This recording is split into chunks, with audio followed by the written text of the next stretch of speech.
Amen. Come on, church. Let's give it the highest praise. Sige, tuloy natin yung palakpak sa ating Panginoon.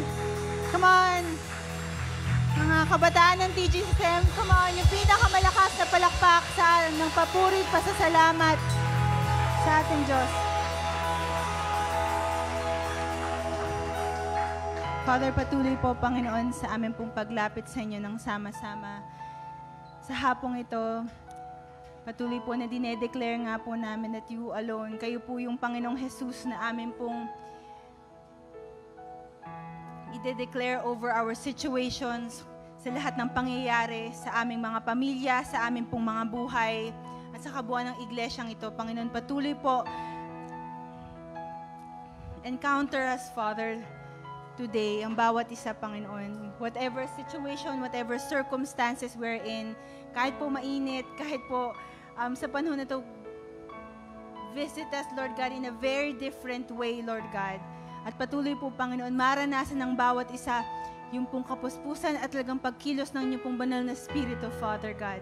Patuloy po, we come to you as one, recognizing that you alone are Lord. Patuloy po kayo po ang maghari ng buong buo sa pangalan ni Jesus. Amen. Sige, high five sa mga katabi. Pwede bang mag-high five tayo sa mga katabi, sa mga nasa likod, harap natin? Pagka meron tayong mga bagong mukhang nakikita, kunwari, napansin mo yung katabi mo, yung nasa likod mo, bago, new face siya for you. Mas mataas na high five. Yan. So, let's go straight sa word ng Lord sa hapong ito. So, nandito tayo so far. Wisdom Applied series pa rin tayo. So far, nasa 2/3 na tayo ng series. Pagkatapos ng finances. Sino dito yung nandito na simula ng mga bandang February? Ayan, mga nasa... Kung mapapansin nyo, yun, doon nag-start yung pagtalakay natin ng mga tungkol sa wisdom. So, makikita nyo, hindi lang pala ang Bible... Sige lang, go lang. Tuloy nyo lang yan, mga guys. So, ang Bible pala, hindi lang siya spiritual book para ma-feed yung ating mga spirit, para ma-enrich ang ating relationship sa ating Panginoon. More than that, ang Bible pala is also a practical book na tinuturuan tayo paano mabuhay. Paano tayo mabuhay sa lupa? Paano tayo mag-handle, di ba? Kung napansin nyo dati, nung mga isang time, paano tayo mag-handle ng finances? Paano tayo mag-aaral sa school? Paano tayo, afterwards, meron pa tayong mga lesson tungkol sa paano tayo makikitungo sa ating kapwa, paano natin i-handle ang ating relationships and so on. So, etong buong halos half year, it's actually teaching us how to live. Kasi yun yung series natin, Wisdom. At basically, lalo na pag sinabing wisdom sa Bible, talagang pagtuturo ito, paano tayo mabubuhay sa lupa. Kahit actually, Christians and non-Christians alike, kunwari may relationship sa Lord at wala, when wisdom is applied, laging, mabait talaga si Lord, hindi siya exclusive na, wisdom ko para sa akin lang ha. Yung mga nag-a-apply nung sinasabi ng word niya, even sa mga, kunwari, non-Christian settings, sa work, yung pag-iipon, talagang gumiginhawa ang buhay. So, lalong-lalo na sa ating mga anak ng Diyos at mga may relationship sa Kanya, gusto niyang maging matagumpay yung buhay ng bawat isa sa atin. Gusto niyang you live life to the fullest.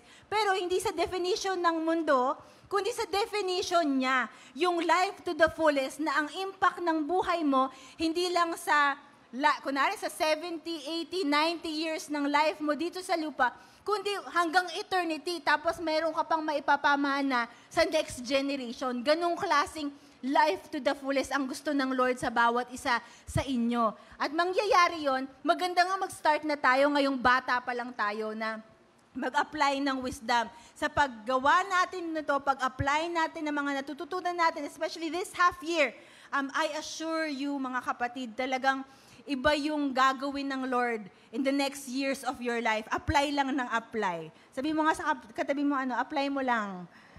Yan, apply mo lang yung sinasabi ni Lord, okay ka na. So, this week, actually, mga subtopics to nung meron tayong isang topic 3 weeks ago, si Kuya Janma mo yata, Kuya Janma natin ang nagturo tungkol sa work, wisdom applied in work. Ito, mga characteristics na magandang i-apply natin, hindi lang sa pagtatrabaho, syempre sa buhay, pero also in work. Ano ba yun? 2 weeks ago tungkol sa integrity, tapos last week tungkol sa discipline, ngayon naman is yung medyo pagbabantay dito sa laziness, danger, pagka tayo lazy. Kung mapapansin nyo, hindi na to yung ikamamatay at dadaling ko sa impyerno, hindi siya ganung type, kundi yung danger sa buhay natin, anong mangyayari sa buhay natin. Specifically, pagka tayo tamad. O, tingnan natin agad, unang-una yung verse natin, yung main verse natin for this topic. Sabi dyan, sa Tagalog, ayan.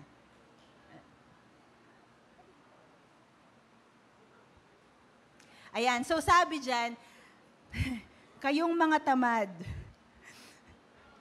tingnan mo nga yung katabi, ladies, hindi pala yung sabi dyan. Tingnan ninyo at pag-aralan ang pamumuhay ng mga langgam upang matuto kayo sa kanila. Kahit na walang namumuno at naguutos sa kanila, nag-iipon sila ng pagkain kapag tag-araw at panahon ng anihan, upang may makain sila pagdating ng tag-ulan. Kayong mga tamad, matutulog na lang ba kayo? Tingnan mo nga yung katabi mo, tulog ba? Gising na gising. O, hindi tayo yan. Okay. Yan. Kailan kayo gigising? Kaunting tulog, kaunting pahinga, at paminsan-minsan, paghahalukip-kip ng mga kamay at hindi nyo namamalayan, darating ang kahirapan na parang kayo'y ninakawan ng tulisan. Ayan. So, ito yung pinaka-verse natin. Medyo verse pa lang panggising na. solve ka na. So, medyo specific nating pag-uusapan anong ginagawa ng, ito lang, basic tsaka simple, katamaran sa buhay natin ng mga tao at natin, lalo na nating mga kabataan at nating mga Kristiyano. Okay lang ba natamad ako? Okay lang ba to sa future ko? So alam nyo, kung nandito kayo last week, ang pinag-usapan natin is tungkol sa discipline. One of the fruits of nung undisciplined life. Yung one of the fruits of the undisciplined life, hindi mo na disiplina ang buhay mo, is laziness. Kung yung last week na para siyang part 2 nung last week, resulta ng undisciplined life is laziness. Pag ang lifestyle natin, hindi natin nalagyan ng disiplina, example nito, lifestyle, yung mga habits mo, yung mga ginagawa mo sa buong araw, kunwari, 5 hours kang nasa Reels, 16 hours kang nasa K-drama. So, yung lifestyle natin undisciplined. Tapos, even yung isip natin, if our minds are undisciplined as well, next nga.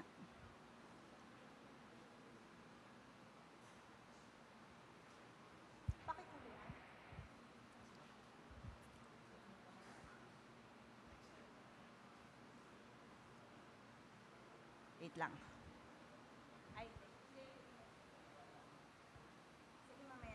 Ayun, so if our lives is, kung ang buhay natin nag-remain na undisciplined, tapos iba pa yung lifestyle mo, yung mga habits mo, ganyan, dun sa mind mo, yung mind mo, kung saan-saan mo dinadala, inaalaw na pumunta. When our mind is left undisciplined, pagka, kunwari, isip mo kung saan-saan, lahat ng mga ginagawa mo, kung saan-saan, sabog lahat, usually, dinadala tayo nun, para yung heart natin unguarded din.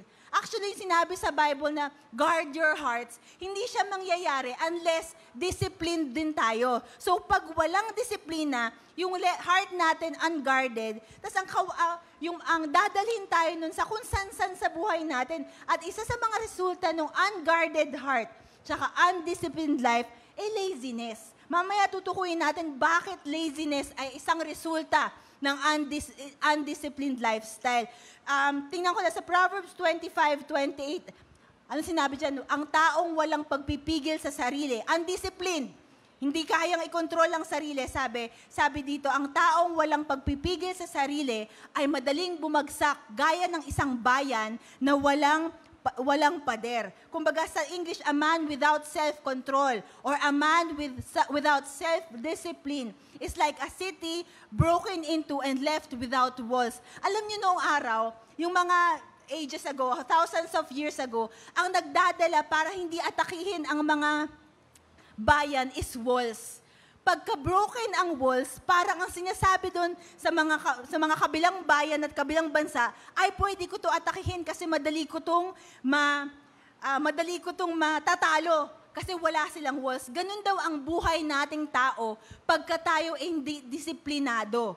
At isa sa mga unang-unang resulta ng undisciplined lifestyle sa buhay natin, laziness. Kumbaga, ang laziness, resulta siya. Hindi siya parang tamad ka lang. Yun. So, next slide please.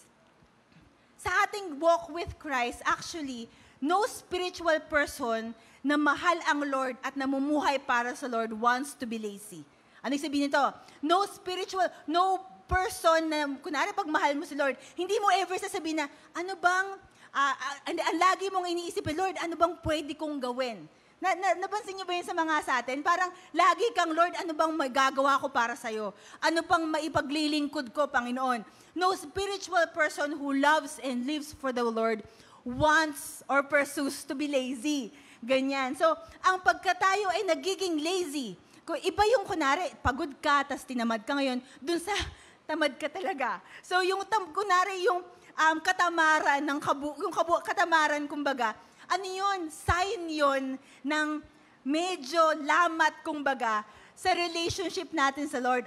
Parang atin, ang lalim naman, tamad lang, tapos ganyan na agad. Di ba parang minsan, parang tinamad lang, tamad na buhay lang, ganyan na, ang lalim naman. Babanggitin ko po sa inyo a bit.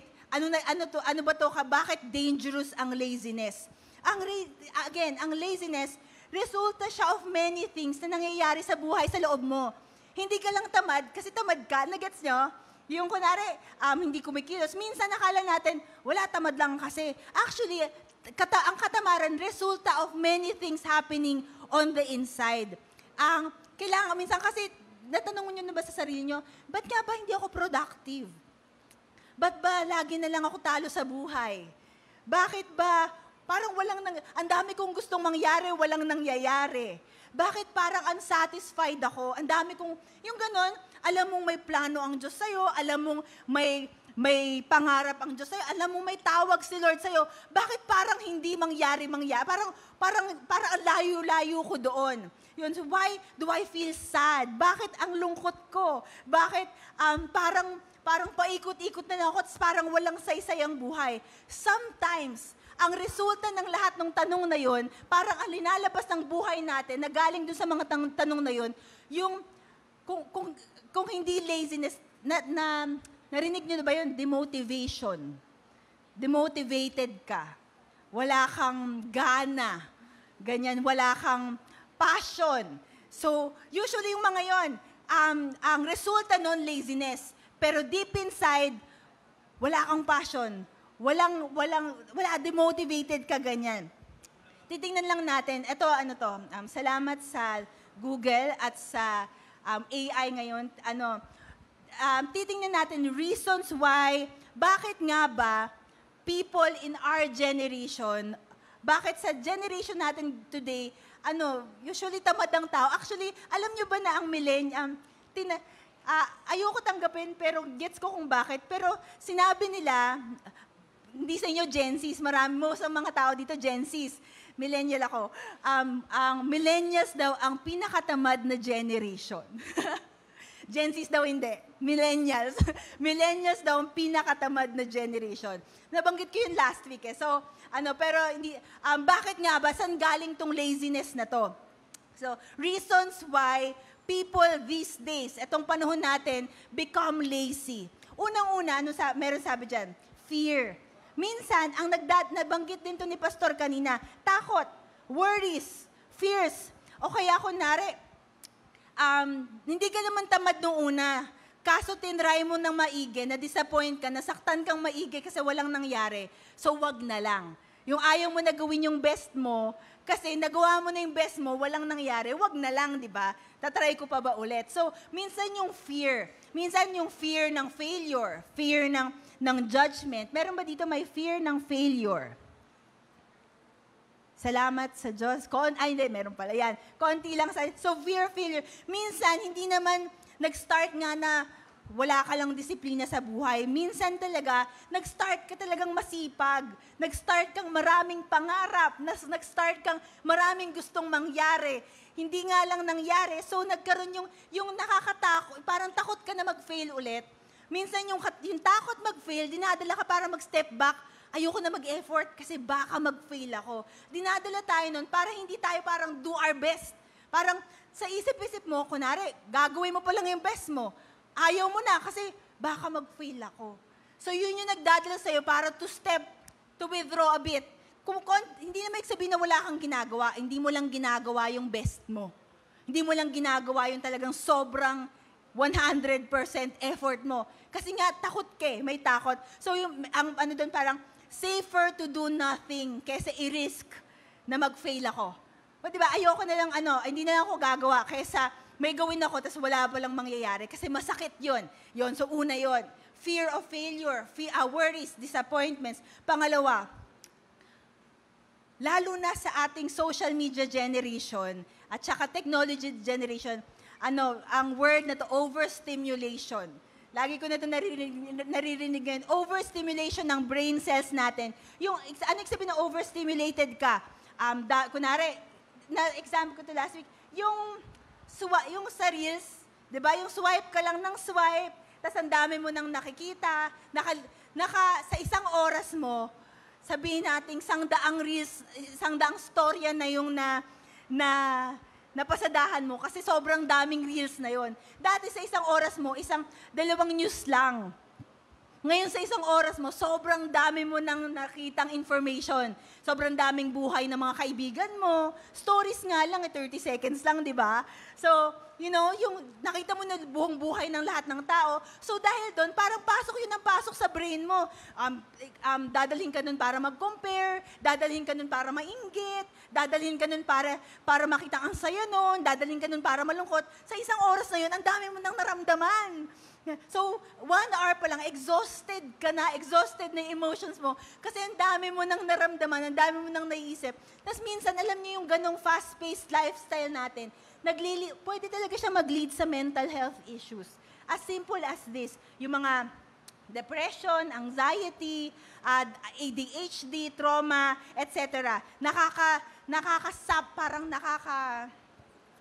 Ano ba yun? Yung kinukuha yung energy mo. Nagigets niyo ba ako yung para kang vampire yung energy mo, tapos nauubos, dun lang. Dati, para maubos ang energy mo, kailangan may kausap ka. Tapos, di ba, may kausap kang personal. Ang daldal sa'yo, ganyan. Ang daming problemang sinabi. Pagkatas nun, wala na yung joy tsaka energy mo. Ngayon, Reels lang. Facebook lang, pagod ka, parang overstimulated ka na agad. So, ang daming of course, meron pa rin kayong mga social life, marami pa rin kayong friends, ganyan.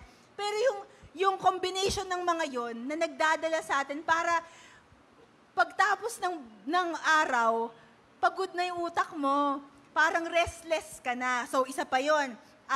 Pangatlo, dopamine addiction or ang dopamine, alam niyo ba, ang isabihin ng dopamine, yun yung pleasure hormone ng loob nyo. Kunwari, ano ba yung nagdadala sa'yo para maging masarapan sa mga bagay-bagay. So, pag sinabing dopamine addiction, it's as simple as masyado tayong pleasure pursuit. Kumbaga, kunwari, kasama na dito yung sa social media. O kaya yung, kunwari, nasiyahan ka sa K-drama. Ano bang bago ngayon? Nanonood pa ba kayo ng K-drama, guys? Ang balita ko, nag-start ako Tangerine? Ano yun? When life gives you tangerine, after 15 minutes, nung nalaman kong malungkot pala, tinigil na namin ni Mama. Anyway, and So, yung dopamine addiction, yung para bang, yung nakuhuk ka masyado sa mga panoorin, sa experience, tapos gusto mo, parang yun na yung pursuit mo. Tapos ang gusto mo lagi, yung masaya, yung pursuit ng masayang yun. Tapos dinadala ka para ine-escape mo na yung buhay. Lalo na pag kunwari, di ba lahat kayo, marami tayong issue sa, o kaya mga difficulties sa buhay, meron tayong mga family situations. Pagka naramdaman natin yung saya, sa kahit pagkain, sa travel, sa kaibigan, sa pinapanood, sa kung ano man, parang nahuhook ka. Instead of magkaroon ka ng joy ng Lord, nahuhook ka para i-escape mo yung realidad. Nang kunwari, kahit anong hirap na dinadanasan mo, ayaw mo nun, dito ka dun sa masaya. Yun. Tapos nakaka-addict. Kunwari, pagkatapos, natapos mo yung K-drama ngayon, after 3 days, natapos mo yung 16 episodes, ganyan. Para bang, naranasan niyo ba yun na anxiety kayo? Yung parang, ay, tapos na, kailangan may bago, kailangan isa pa ulit, kailangan parang tapos na yung love story nila, wala na yung kakiligo, wala na yung opa ko, ganyan. Parang yung fantasy mo, tapos na. So, kailangan may next fantasy, ganyan. So, parang pursuit ka na pursuit doon. So, yun yung sinasabi nun, para bang addicted ka dun sa ganun. Now, minsan, ang worst scenario, hindi ka na in touch sa reality. Kumbaga, kunwari, pagkatapos nun, pumunta ka sa school, mahirap yung assignment. Ayoko niyan, mahirap. Magke-K-drama na lang ako, di ba? Ganon. Kasi ayoko ng hirap. Gusto ko yung masaya lang. So, dahil mahirap yung assignment, magke-K-drama na lang ako. Ayan. So, kasi addicted ka dun. Or, kunwari ko, spiritual term, comfort is your God. Parang ang pursuit mo sa buhay is comfort. Ang gusto mo lagi comfort lang. So, yun. So, pagka ganon, lalo na sa atin, lahat instant, pasok lang ng pasok, lahat ng instant. Gusto mo lahat madali. Or nasabi na to kanina, yung isa is lack of structure and discipline. Minsan yung iba, galing yun sa undisciplined lifestyle natin. Kunwari, pagka-disiplinado ka kasi, pero alam mong na-addict ka na, may power ka para, tigil na. Tigil na to. Masama na para sa akin to. Ayun. O kaya, alam mong gusto mo yung comfort, pero kailangan kong gumawa ng assignment, tama na yung mahirap, ganyan, tama na muna yung gagawin ko muna yung tama. Yun ang ginagawa ng discipline. Without discipline, tuloy-tuloy ka lang hanggang nagulat ka na lang, bagsak ka na, malayo ka na kay Lord. So yun. Tapos yung isa is lack of structure. Or lalo na, di ba, 1 out of 2 sa atin, galing sa broken families. I understand all of that. Pag yung habits natin simula pagkabata, parang bahala ka sa buhay mo. Diba? Kunwari, walang disiplina, hindi ka napalo, hindi ka nasabihan ng kung anong dapat at hindi dapat. Minsan yung ganun, dinadala ka para, sige na lang kung ano na lang, diba? Ang unang default gusto mo, yung gusto mo. ang unang default na pupuntahan mo, yung gusto mo lang. Ganun basically. And lastly, eto, mas mamaya i-dive in natin. Isa sa mga resulta or isa sa mga reasons behind discipline is kawalan ng purpose. Yung disconnected ka sa purpose mo. Siyempre, pag wala kang purpose, ang gagawin mo kung anong gusto mo lang gawin. Happy lang tayo, di ba? So yun, a lot of people, at a lot of us, hindi natin alam bakit natin ginagawa yung ginagawa natin. Kaya bakit natin di ba, bakit mo gagalingan yung mga bagay na ginagawa mo kung hindi mo naman alam bakit mo ginagawa? Nag-gets niyo ba ako? Di ba? Bakit ko to gagalingan? Yung why kasi ang nagdadala sa'yo ng push, gawin yung best mo. Depending on your why. Yun yung nagdadala for you to do your best and to do, the deeper the why, the greater the why ng buhay mo, mas iba yung pursige at hugot mo sa pagsisikap, kumbaga. Alisin mo yung why. Kunwari, alisin mo ng dahilan lahat ng ginagawa mo. Bakit ka nag-aaral? Bakit ka nag-aaral? Ewan ko. 'Di ba? Tanungin mo yung mga valedictorian, usually may why yan. Bakit mo, parang usually, hindi naman lahat. Usually, yung mga sobrang nagsisikap, pag tinanong mo, bakit mo yan ginagawa? Bakit hindi ka na lang nagtotropa? Bakit hindi ka na lang nagsiskip ng school katulad kami? Laging may sagot yan kung bakit. Yung mga walang bakit, lalo na walang malalim na bakit, usually, sige, meron tayo exam, bahala na, bukas na lang, di ba? So yun, lalo na pagka disconnected tayo sa purpose natin sa God. Yung purpose ng Diyos sa buhay ng bawat isa sa atin. Kasi yun ang pinakamalalim na hugot ng purpose ng buhay mo. Nagkakaroon, pwedeng dyan papasok ang spiritual laziness. Hindi mo kasi alam kung bakit ka nabubuhay. Pag hindi mo alam or disconnected ka sa why ng buhay mo na galing sa Diyos, mas madaling tamarin sa mga bagay na pinagagawa at gusto ng Diyos para sa'yo. Okay? So madaming dahilan tayo bakit tayo tinatamad. Lahat, nandyan pa ba kayo? Okay. So, maraming dahilan. Hindi ka lang basta tinatamad. Pero it's really about, minsan disconnected ka kasi, overwhelmed ka minsan unmotivated ka, minsan may problema yung may sakit yung loob mo, ganito, or talagang heavily distracted ka lang.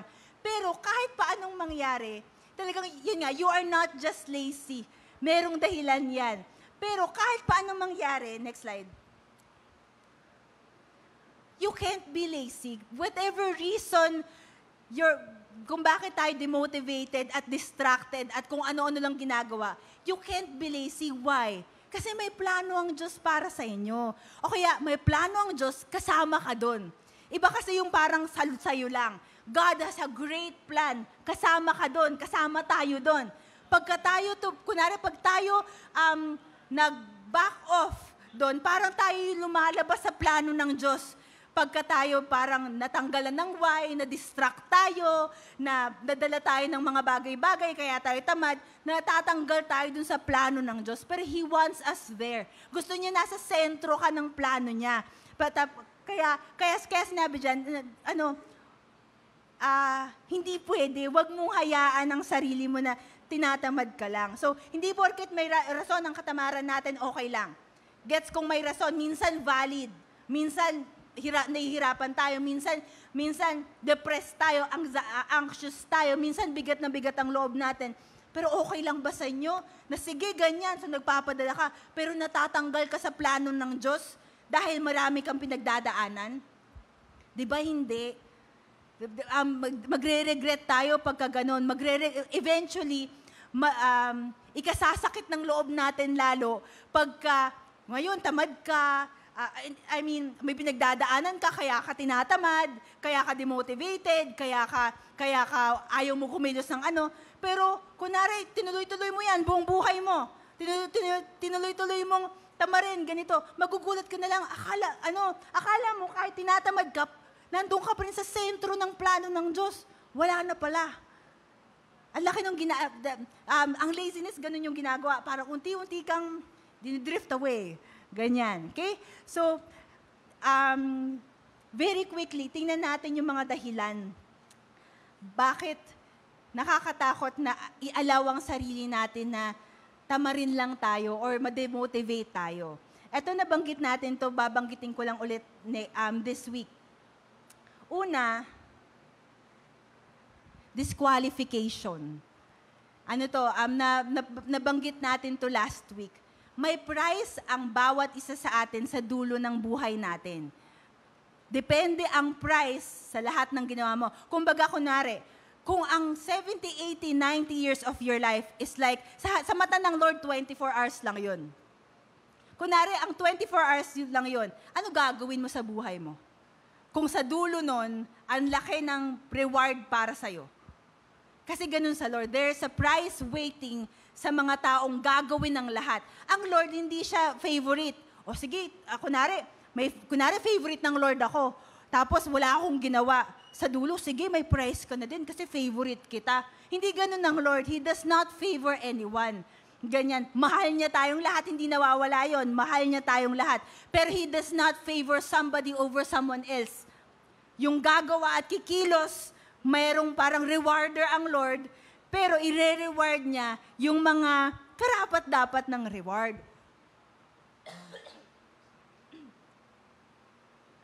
So yan, sabi dahil alam to ni Paul, si Paul yung, medyo parang kadikit lang or from yung overlap nung last week, kasi nabanggit natin ito last week. Si Paul, dahil alam niyang may rewarder ang Lord, siya mismo yung nagsabi na, hindi ako pwedeng basta-basta mabuhay. Hindi yung ano lang, shala lang, kung ano lang gusto ko, hindi ko gagawin yun. Kaya ito yung sabi niya. Siya nag-write ng 1 Corinthians, sabi niya, dinidisiplina ko ang aking katawan at sinusupil ko ang masasamang pagnanasa nito. Yung mga gusto ng katawan, ano bang gusto ng katawan? Sabihin, ilagay natin sa tungkol sa laziness. Ano bang gusto ng katawan na yung sobrang pahinga? Yung dati, sa Bible, 6 days work, 1 day rest. Tayo, 1 day work, 6 days rest. Ganong klase. So, yung sobrang pahinga, yung instant gratification, meron ka na agad, walang hirap-hirap. So, si Paul, sabi niya, dinidisiplina ko ang aking katawan at sinusupil ko ang masasamang pagnanasa nito. Dahil, baka pagkatapos kong ipangaral ang magandang balita sa iba, ako naman ang hindi makatanggap ng gantimpala mula sa Diyos. Baka kasi siya, parang meron siyang, ang tawag dito mga kapatid, fear of the Lord.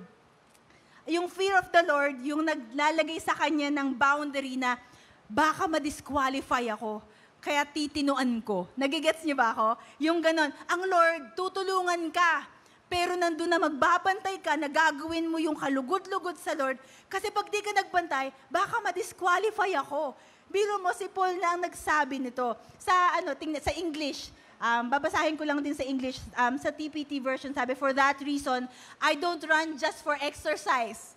Di ba, kunwari, pag may mga race, di ba, pagka-exercise, kunwari, pagod ka, medyo slow down ka, hindi ganon. So, I don't run just for exercise or box like one throwing aimless punches, but I train like a champion athlete. Yung para bang mananalo ko. Dito tataliwas yung takot of failure. Kasi wala man lang siyang room to think that he will fail. Maybe on the process he will fail, pero hindi niya maisip that he will fail. Kasi nagtitiwala siya sa Panginoon. Kaya ang lahat ng ginagawa niya, full of passion and excellence. Walang room for laziness or fear. Kasi meron siyang gustong mangyari. Para siyang, sa isip-isip niya, champion athlete ako mananalo ako dito. Alam niyo, kailangan, isa sa mga magdadala sa atin para maging excellent, tanggalin mo yung fear of failure. Kasi the fear of failure leads you to withdraw back. Hindi ko na lang gagawin. And it costs you your time. Konti lang ang time natin sa buhay. Kala natin madami, konti lang yan. So yun, so sabi niya doon, I subdue my body, get it under my control, so that after preaching the good news to others, I myself won't be disqualified. Siguro medyo parang ang negative naman, nakakatakot naman, pwede pala ma-disqualify. Pero alam nyo, kailangan natin habang bata maintindihan na pwede pala tayong ma-disqualify. Yun ang maglalagay sa atin ng boundary para tayo mismo yung magsasabi sa sarili natin na hindi ako pwede. Kunwari nag 1 hour ka na sa Facebook. O, tama na. Tigil na to. Baka ma-disqualify ako. Kasi pag akala natin, okay lang pa lahat, o sige, gawin mo lahat, tas mamaya, tumanda ka, ginawa mo lang lahat ng gusto mo, magugulat ka, akala ko ba may prize akong malaki? Bakit wala? So, ngayon pa lang alam natin, pwede pa lang ma-disqualify. Hindi sa langit hindi sa langit to. Tungkol to sa reward ng Lord. Mas malaki pang reward ng Lord para sa'yo. Sa buhay na to and in the coming life. Pero yun, pwede ka pala ma-disqualify pag hindi mo binantayan ng sarili mo. So yun, disqualification. Laziness is a result, sinabi ba dyan? Ayan, laziness is a result of giving up instead of trying your best. Minsan kaya ayaw natin gumawa ng 100% natin kasi nakakapagod yung laging 100%. Lalo na pagka minimal results. Pero anong sabi dyan sa 1 Corinthians 15:58? Sabi, stand firm, tatagan mo ang loob mo. Yan ang version ko, tatagaan mo ang loob mo. Let nothing move you. Always give yourselves fully to the work of the Lord. Dahil ang labor mo daw is not in vain. Actually, issue siya ng pananampalat, pagtitiwala mo sa Lord. ang Lord dapat siyang gagawin yan. Pero, nasa sayo kasi, ikaw kasi yung napapagod, ikaw yung minsan nade-drain, ikaw yung nakakaranas ng exhaustion, ikaw yung minsan na-overwhelm yung emotions, pero ano bang sabi ng Diyos sa'yo? Yun kasi ang magpapatindig sa'yo para okay, next day, 100% kulit. Okay? Pag pumasok kasi dyan yung takot, pag pumasok dyan yung disappointment, na-trauma ka na, ayaw mo na ganyan, ayoko na. Ano na lang, 50% na lang. Hindi naman sinasabing hindi ka kumikilos. Tinatamad ka lang. Nagigets? Di ba meron tayong mga kilos na, kumilos ka naman. Tamad lang. So, kunwari, supposedly pwedeng 95 ang grade mo. 80. Pasado naman okay na. Di ba? Parang ganon. Pero, ayun. Pero yung ganong patuloy nating habit. Kunwari, sanay ka ng 50% lang ang binibigay mo sa buhay mo. Sa assignment mo, 50%. Sa kapwa mo, 50%. Sa magulang mo, 50%. Sa K-drama, 100%. Kunwari, ganyan. Para bang, ang 50%, ang new 100% mo. Pagka kailangan na mag 70, 80, 90%, parang sobra-sobra na sa'yo. Pero sa totoo lang, sanay ka kasing 50% lang, sanay ka kasing tinatamad ka sa lahat ng ginagawa mo. So, sanay ka din na ang resulta ng buhay mo, mediocre lang. Okay lang, wala lang, ganito. Pero yun, anong gagawin nun? Next slide. Yung potential mo, lalo na marami sa atin, meron dito mga 14 years old, 12 years old, 17 years old. Meron ba tayong 50, 60, 70 years na mabubuhay sa buhay natin? Bawat isa sa atin, magsa-start tayong raw potential. Bawat isa sa atin yan, magsa-start tayong raw potential. Pag wala tayong ginawa sa raw potential natin, eventually, ang tawag na dyan, wasted potential. Narinig nyo na ba to? So, kunwari, sa mga teachers nyo, kunwari, merong magaling sana. Alam mo, magaling ka sana matalino ka sana tamad ka lang. Alam nyo bang hindi yun compliment? Alam nyo bang, kasi parang minsan, madami po nagsabi sa akin, nung college ako, lagi ko naririnig, parang, ganon. Parang, alam mo yung sabihin nun, sayang ka naman, ang laki sana ng magagawa mo. Ang laki sana ng tapos ka na sana sa college, manager ka na sana, o kaya may 12 leaders ka na sana, kaso tamad ka lang.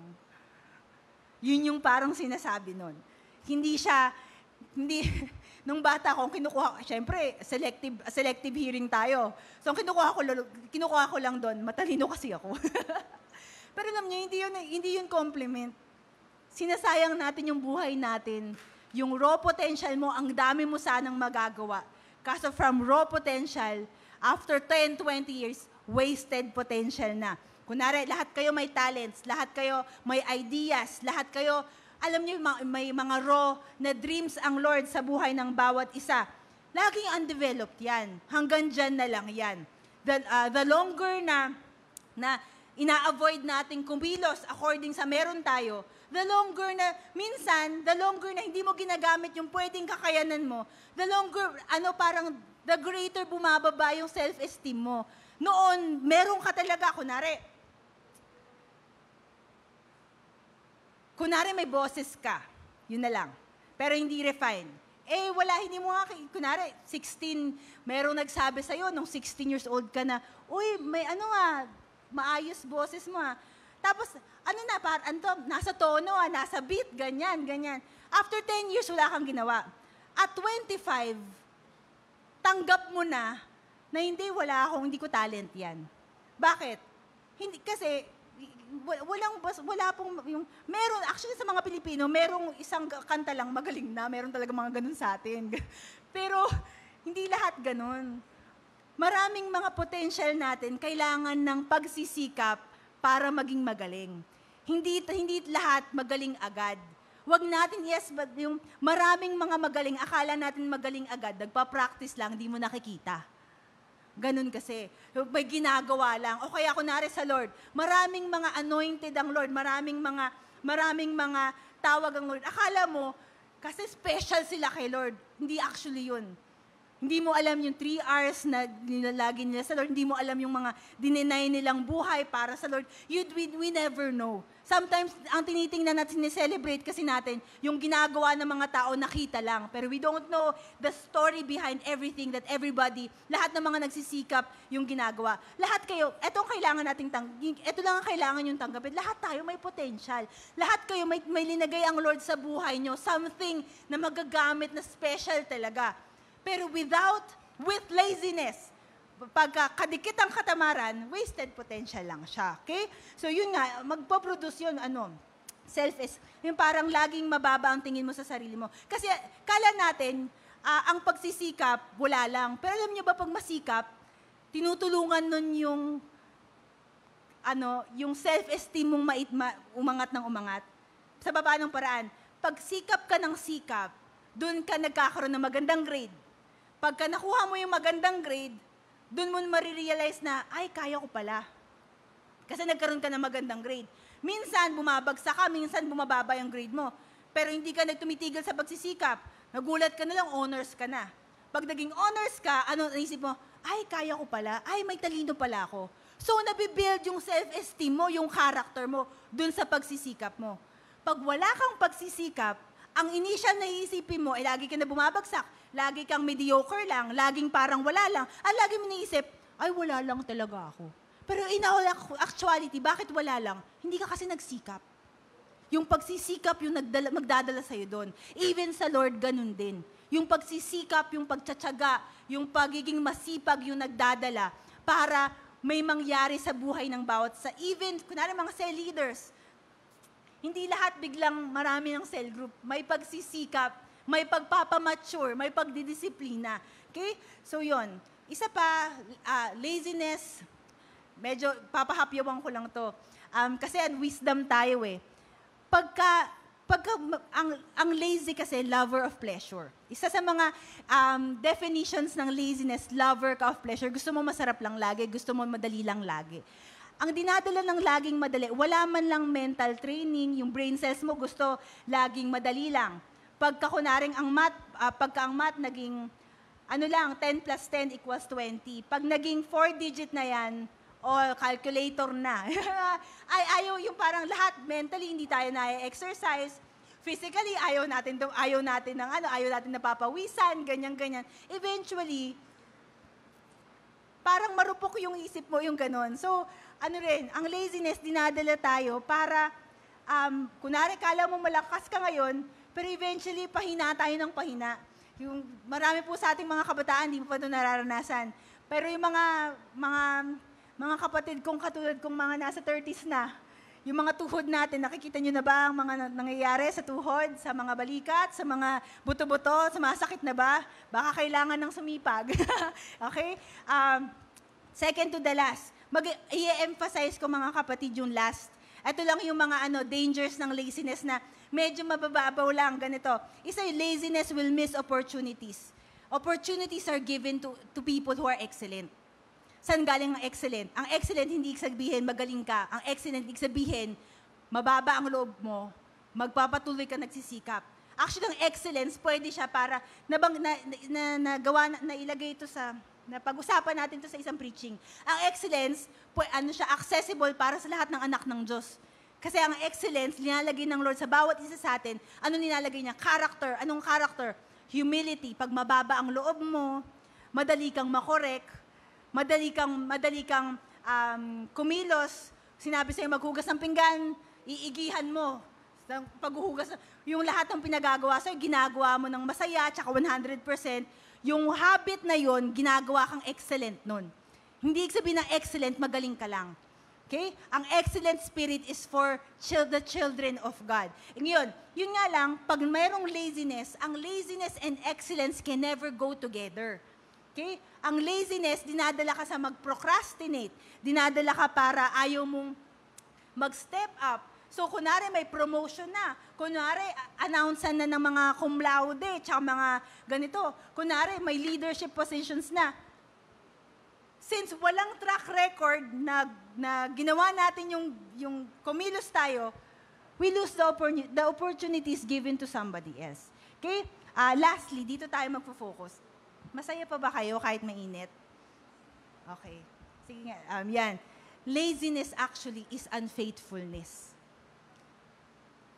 Ang laziness is unfaithfulness. Hindi tayo makakaprogress. Okay, sige, go dyan. Hindi tayo yung parang pagdating sa tawag ng Lord sa inyo. Alam niyo, ang bawat isa, babawian ko to, medyo parang puro danger, di ba? Parang buong preaching, puro danger. Babawi ako mga guys, tiwala lang, saglit lang. Pagdating sa tawag ng Lord sa inyo, laziness will compromise your calling. Laziness will always, yung potential na nakita ng Lord sa'yo, hanggang dyan na lang, or sobrang little ang magagawa. Or laziness will bring no spiritual promotion. Sa Matthew 25:13, sa Matthew 25:13, kung merong isang parable sa Bible, yung parable ng bags of gold. So merong binigyan yung isang tao binigyan ng 25:13.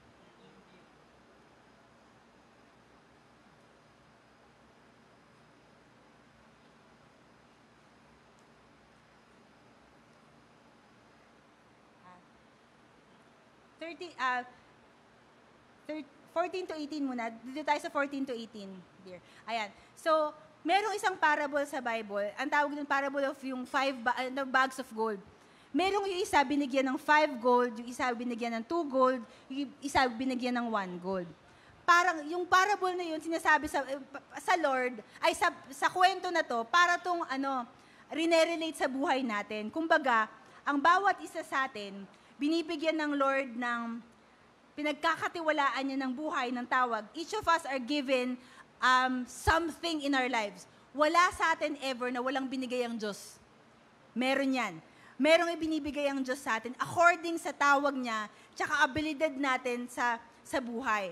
Sa verse 14 sabi, again, it will be a man going on a journey who called his servants and entrusted his wealth to them. Sa verse 15, to one he gave 5 bags, to another 2 bags, to another 1 bag. Tapos sabi dyan, each according to his ability. Tapos umalis na yung master.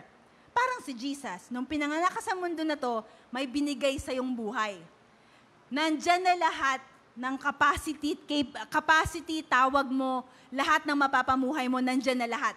Sa buhay mong yan. Tapos umalis siya. Ngayon, dito sa verse 16, sabi, the man who received 5 bags of gold, anong unang-unang ginawa niya? Went at once, put his money to work, tapos nag-multiply. Kasi agad-agad na kumilos siya dun sa 5 bags na yon. Ganun din dun sa 2 bags, sa verse 17. Sa 2 bags. Kaso yung 1 bag, yung isang tao na nakabigyan ng maliit lang, parang natakot siya. Sa verse 18, natakot siya. So, nung nakuha niya yung 1 bag of gold, sabi niya, ay, hindi naman ako babalikan ng master ko eh. So, okay na to. Lagay ko na lang dyan, bahala na ako sa buhay ko, ganyan. Kaso, pare-pareho sila, hindi nila alam kung kailan babalik yung master. Ngayon, yung naturally, yung mga nagsipag at nag-put to work ng mga bagay na meron sila, anong resulta? Nag-multiply lahat. Every single one ng binigyan at nagkumilos according dun sa binigay sa kanila, nag-multiply. Pero dito dun sa taong ito na may 1 bag, hindi naman agad-agad tinanggal. Hindi lang lumago. Anong moral of the story? Yung hindi natin pagkilos para palaguin yung binigay na buhay sa'yo ng Lord, hindi naman tatanggalin ng Lord yung buhay mo. Pero dyan ka lang. Yun lang ang parang, buhay ka pa din. Siguro hanggang kunwari, nag-start kang mahirap. Sa dulo ng buhay mo, humihinga ka pa din. Nagkapamilya ka, mahirap pa din. O kaya nag-start kang walang cell group. After 10 years, ganun pa din, isa lang o dalawa lang. Walang kahit ano. Pwede pala yun. Pwedeng related, yung lazy servant, dahil hindi lang niya ginalaw, hindi niya pinagpursige yung gawain. Hindi niya binigay yung best niya. Hindi naman nawala. Ganun lang kaso. What does that mean? Laziness, dinadala ka to no spiritual promotion. Ang Lord, parang ladder yan. Parang from one to another. Alam niyo, nung nagsisimula ako, hindi ako naging usher eh. Pero nag-start lang akong sama-sama sa young people. Tapos, pagkatapos nun, nung nakatanggap ako kay Lord, nag-start lang akong maging backup sa pagkakaalala ko. Pangit pa boses ko nun. Sa alala ko, pangit talaga. Yan. Tapos, pagkatapos nun, ginawa akong worship leader. Tapos, nag-start ako mag-preach sa EGR. Tapos, may cell group din ako nun. Ano lang? Bibo lang. Bibo lang lagi. Bibo lang talaga lagi. Laging gusto ko, best ko lang ganyan. Afterwards, nag-preach na kami sa SND. Afterwards, nung bibo lang ng parang galing, parang ano lang, gawin best lang. Wala akong ibang best lang lagi. Best lang. Pagkatas nun, naging head na ako ng SND. Tapos meron pang kasunod afterwards, saka na yun. Pero yung naging head na ako ng SND, kailan tayo? Nag-start tayo sa SND 90 lang tayo. 80-90. 3 years lang. This year, magti-300 na tayo. Sipag lang. Hindi parang wala masyadong sipag lang at biyaya ng Diyos. Alam niyo, wala masyadong mga galing-galing, sipag lang at biyaya ng Diyos. Sa bawat isa sa atin, ganun. Iba-iba tawag natin. Kasi ako, ito tawag ko eh. Hindi, meron sa inyo mga pang-pastor, meron sa inyo, lahat tayo pang cell leader. Pero meron sa inyong pang-corporate praise, meron sa inyong pang-government, meron sa inyong pang-pamilya nyo, meron sa inyong mga magiging nanay, magiging tatay. Pero lahat tayo may tawag. Sipag at biyaya lang. Dito sa mga taong iniwanan ng Diyos, yung dulo, yung naka-receive ng 1 bag, hindi lang nagsipag, natakot kasi. Yun lang, simple lang, di ba? Hindi lang nagsipag, natakot kasi. Bakit? Siguro, iniisip niya, siya may 2 bags, yung isa may 5 bags, bakit ako 1 bag lang? Sometimes we compare ourselves and kung ano yung tawag ng Lord sa atin sa iba. Di ba? Parang ganun. Kaya ikaw parang, yung ganun. Pero you weren't called to be somebody else. You were called to be who you are. You were not called to sit on someone else's shoes. You were called not on somebody else's calling. You're called to yours. Pag nag-focus ka doon ng maigi, na may tawag pala si Lord sa akin, hindi yung sa kanya, hindi yung kay ate, hindi yung kay kuya, hindi yung sa cell leader ko, yung sa akin. Pag nag-focus ka doon, yung energy mo doon mo linagay, sipag at biyaya lang, lalago yan. Kasi ganun ang prinsipyo ng Diyos sa Bible. Sipag at tiyaga at biyaya ng Diyos, lalago yan. Yun nga lang, ang katamaran at ang demotivation at ang distraction, dadalhin ka para hindi naman sa nawawala, wala lang promotion, ganyan lang. Okay? So, tingnan natin sa verse, ang scary part lang kasi sa verse 19, sabi dyan, after a long time, the master of those servants returned. Bumalik. May pagbabalik pala. Siguro nagulat yung mga yon kasi may pagbabalik pala. May pagsisettle pala ng accounts. Akala ko bibigay lang sa akin, tas tapos na. Hindi pala ganun. Meron palang panahon na babalik yung master para tingnan ano bang nangyari dun sa binigay ko sa'yo. Tapos, syempre, yung may five na nagsipag, sabi sa master, meron ng 5 ulit, nag-multiply yung binigay mo sa akin. Kasi tinrabaho ko, sinipag ko. Tapos, may favor mo kasi ako. Tapos, sabi ng master doon, ganyan ba? Ay, ang galing. Sa next, verse 21. Ano sabi ng master? Wow, good and faithful servant. Biro mo, nagsipag lang, good and faithful na. Yung nagsipag at matindi lang na yung earnestly, nagtrabaho lang. Tinrabaho lang yung meron siya. Good and faithful servant. Yan ang mga nakuha mo. Bibigyan ko pa kita ng mas madami. Kasi kaya mo palang magtapat sa kokounti, kaya mong mapalaki. Ganon din yung sa pangalawa, ganito. So, yung sa pangalawa, yung sa dalawa, next slide. Sa verse 22, sorry. Tapos yung 2 bags, sinabi ba ng 2 bags na, Master, hindi ko nagawa yung 10 bags. Sorry hindi niya sinabi yon. Sabi lang niya, binigyan mo ako ng 2 bags. O pinagtrabahuhan ko, ayan, may 2 na. Sinabi ba ng master na, bakit hindi 10? Bakit siya may 10? Bakit ikaw 4 lang? Di ba hindi ganon? Ano sinabi lang niya? Sa verse 23. Sorry, mabilis tayo. Ayan. Good. Sabi niya dun sa 4 lang yung multiplication. Sabi niya, wow, good and faithful servant. Pareho ba nung sinabi dun sa 10 yung nagawa? Di ba parehong-pareho ng reaction? Hindi siya sa laki nung nagawa, kundi dito sa multiplication dun sa binigay. Dahil nag-multiply yung binigay, dahil sa sipag dun sa binigay at sa pagtatapat dun sa binigay, nag-multiply according to His ability. Kaya dahil dun sa ginawa niya, anong sabi?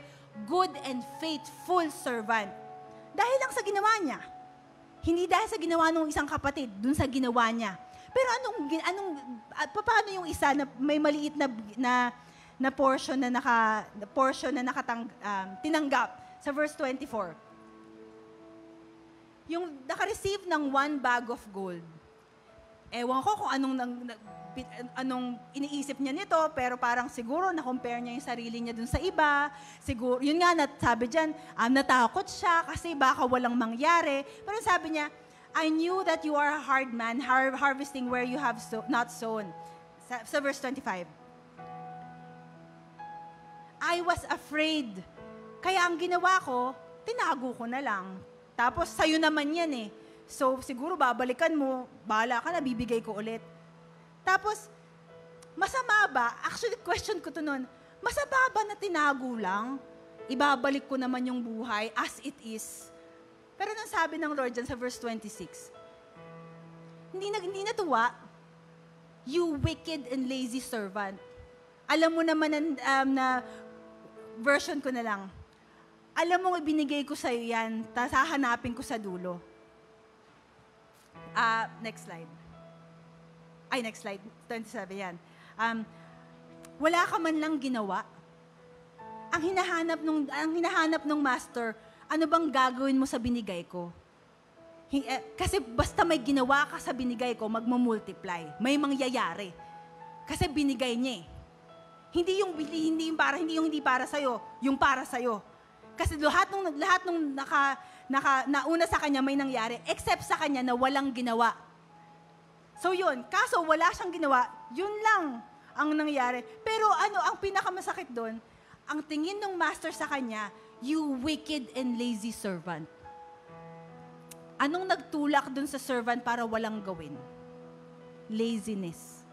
Saan galing yung laziness? Natakot siya, nag-compare siya, ginawa niya to, napagod siya, o kung ano man, ano nang reason na yun. Pero behind all those reasons is, the result of all those reasons, laziness. Pero nung kadikit ng laziness, you wicked, masama kang tao. Yung pagiging unfaithful, kumbaga, anong sinasabi nito sa atin? Hindi hinahanap ng Diyos na trabahuhin mo yung wala sa'yo. Kahit pa gaano ka konting meron ka. Kahit pa gaano ka karampot na talinong meron ka. Kahit pa gaano kaliit na tithes and offering pa yan. O kaya kakayanan na meron ka. Konti lang, hindi kailangan marami. Pero trabahuhin mo lang kung anong meron ka. Yun yung parang, yun yung nag-sign ng katapatan, yung pagsisipag dun sa meron ka, magdadala sa'yo for whatever or wherever God has called you. Laging may multiplication, laging may mangyayari sa buhay ang taong nagtatapat sa Diyos. Anong kasama ng katapatan? Pagsisipag. Hindi pala pwedeng tapat ka, tas tamad ka. Hindi pala pwedeng magkasama yun. Pag tapat ka, masikap ka. Kasi alam mong katiwala ka ng Diyos sa binigay niyang buhay sa'yo, hindi sa'yo yan. Okay? So, sa ating nandiyan pa ba kayo? Masaya pa ba kayo? Anin lang natin. alam kong siguro lahat tayo, kasi actually ako, isa sa mga, 2 weeks na dalawa sa mga pinaka-weaknesses ko sa buhay, discipline tsaka laziness. Simula last week, yun ang turo ko sa inyo. So, it's not just, hindi ako nagtuturo para lang sabihin sa inyo. It's something that I can relate to as well. It's something that na binago din ng Diyos sa buhay ko. Kumbaga, ang laking pag-tap ng Lord sa buhay ko regarding these things, kumbaga. Kasi laziness actually is really unfaithfulness. It's being unfaithful to the life God has given you. The lazy, pagtamad tayo, kunwari, kahit saan, sa preach, sa pagsiselid, sa ministry, sa school, saan, pwedeng may outcome, pero laging walang multiplication, laging maintenance lang. Usually, kaya maintenance ang buhay natin, parang survival mode tayo, pwedeng tinatamad na tayo. Pwedeng wala ka ng passion tsaka motivation.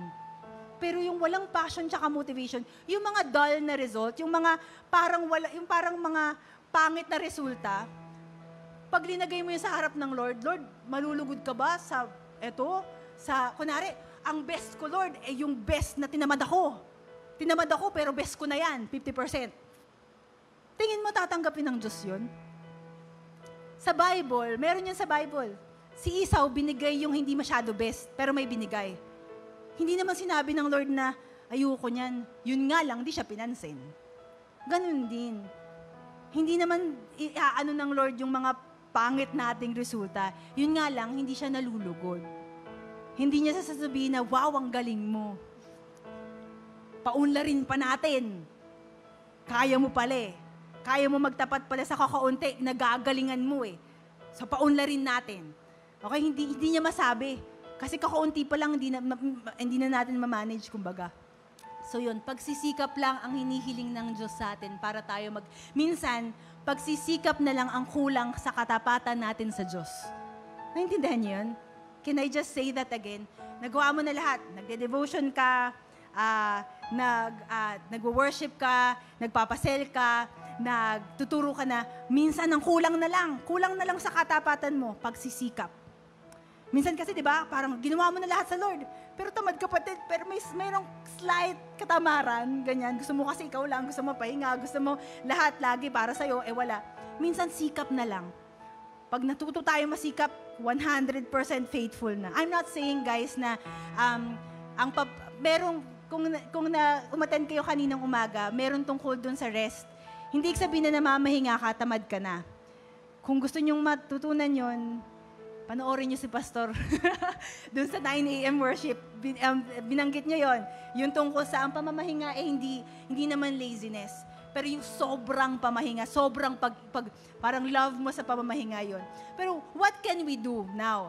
Hindi tayo aalis dito nang wala tayong solution. Ano bang gagawin natin ngayon para makontra tong lazy spirit? Kasi yung spirit ng laziness sa ating culture, sa ating buhay, meron lang akong 4 na babanggitin sa inyo. Siguro, minsan hindi agad-agad, it has to be built, parang parang kailangan ma-build pa yung habit natin. Babanggitin ko, ano lang mga bagay na kailangan nating balikan? Una, come back to who you are. Sino ka ba talaga? Kanino ka ba? Sometimes we're lazy because sometimes we forget, sino ba tatay mo? Sino bang nagpapalaki sa iyo? Kasi kung kilala mo kung tatay mo, kung alam mong anak ka ng Diyos, kung alam mo kung kaninong resource galing sa iyo, at sinong nagbigay ng patutunguhan mo, tatamarin ka pa ba? Hindi ba pag na-realize mo, ay, anak ka nga pala ako ng Diyos. Ang ganda nga pala ng plano niya sa buhay ko. Ang ganda nga pala ng plano niya sa mundo. Kami nga pala ang mananalo sa mundo. Hindi ba nakaka-excite yun? Sometimes we just forget eh. So come back to who you are. Pangalawa, come back to who you are called to become. Alam mong anak ka ng Diyos, pero alam mo minsan na may problema tayo sa loob. Minsan, nakakalimutan natin na, nasa journey pa pala ako. Meron pa palang mga bagay na kailangang ayusin si Lord sa akin. From who you are to who you become is also yung pinakamalaking tawag ng Diyos para sa'yo. You know, if you stay who you are. Hindi mo ever pinabago sa Lord yan. You stay where you're at. Nagets? If you stay who you are, okay, you stay where you're at. Wherever you are now, diyan ka lang. Okay na. Pero hindi ba may malaking plano ang Diyos? So, let's remind ourselves, God has called us to be who we are right now, children of God. Pero He has a call, meron pa rin siyang tawag sa atin dun sa kung sino tayo sa hinaharap. Ano ko yun sa akin? Alam kong I know where God is calling me to be. Ang dami na pong binago ng Diyos sa akin na pinabago ko sa Kanya na ang hirap-hirap talaga. Kasi alam ko anong tawag niya sa akin. Ang lagi ko sabi sa Lord, Lord, kung eto lang ako ngayon, hindi ko magagawa yung gusto mong ipagawa sa akin in the next 10 years. Ako mismo yung nagsistrict sa sarili ko. Ako yung yung sinasabi ni Paul, verse ko yun yung you beat your body and make it a slave. Yung ganyan. Kasi natatakot akong takot ako ma-disqualify. Ayokong dumating sa langit na magugulat na lang ako, na nagstay ako sa kung sino ako, tapos malaki pala dapat yung gagawin ko para sa Lord, di ko nagawa. Kasi masyado ako comfortable to who I am now. Who do God want you to become? Meron ba tayong mga ugaling kailangang bitawan? Meron ba tayong mga past experiences na kailangang patawarin at iwanan? Meron ba tayong mga habits na kailangan ng mag-move forward para magkaroon tayo ng new season? Who did God call you to be? Usually, kadikit yan ang tawag ng Diyos sa'yo. Pangatlo, remember your why. Why do you do what you do? Bakit mo ba ginagawa lahat ng ginagawa mo? If you forget your why, andaling gawin kahit ano. Pwedeng wala lang. Anong pinakamagandang why? Yung why na nanggagaling kay Lord. Yung why, why do you do what you do? Kasi anak ka ng Diyos at gusto mong i-glorify sa Kanya. And nothing short of that. And lastly, pag alam mo kung sino ka, alam mo kung saan ka tinatawag ng Lord, if you still don't know kung saan ka tinawag ng Lord, magde-develop yan. So yun. Pero, as you remember your why, ito yung practical application. Dito papasok yung discipline sa atin. Mga kapatid, hindi lang para sa akin at para sa ilan yung malaking tawag ng Diyos, para sa lahat sa atin to.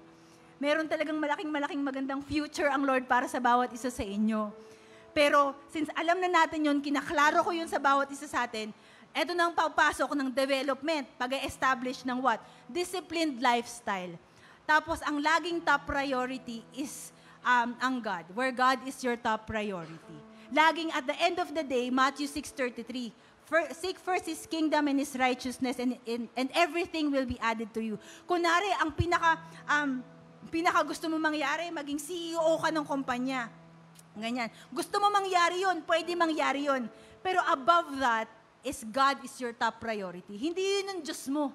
Hindi yun yung pinaka-ultimate na patutunguhan mo. Ang patutunguhan mo, langit. Ang patutunguhan mo, ay yung tawag ng Diyos sa'yo na makasama siya habang buhay. Ang pinaka-reward natin, sa dulo ng buhay natin, sasabihin ng Lord, good and faithful servant. Wow!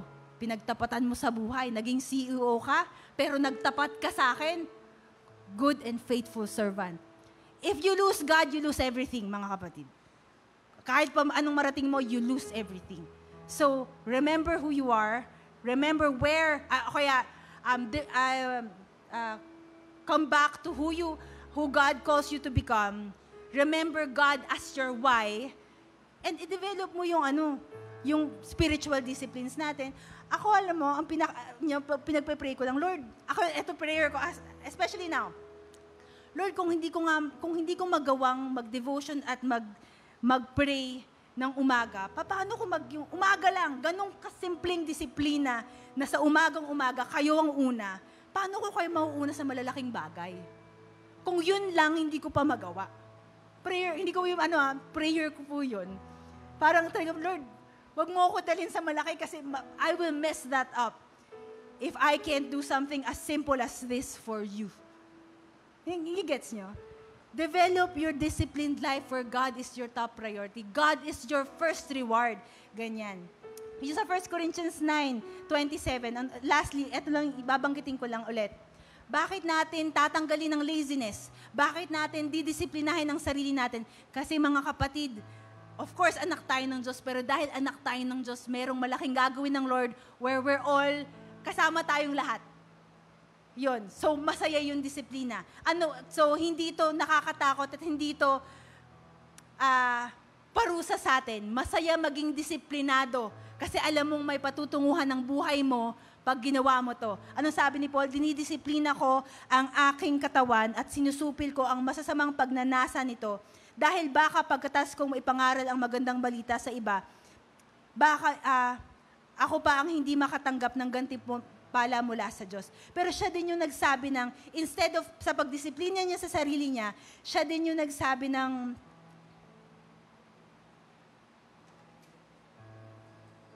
1 Corinthians 15:58. Let nothing move you. Always give your... Hindi lang siya nagdidisiplina, ginagawa niya lagi ang best niya.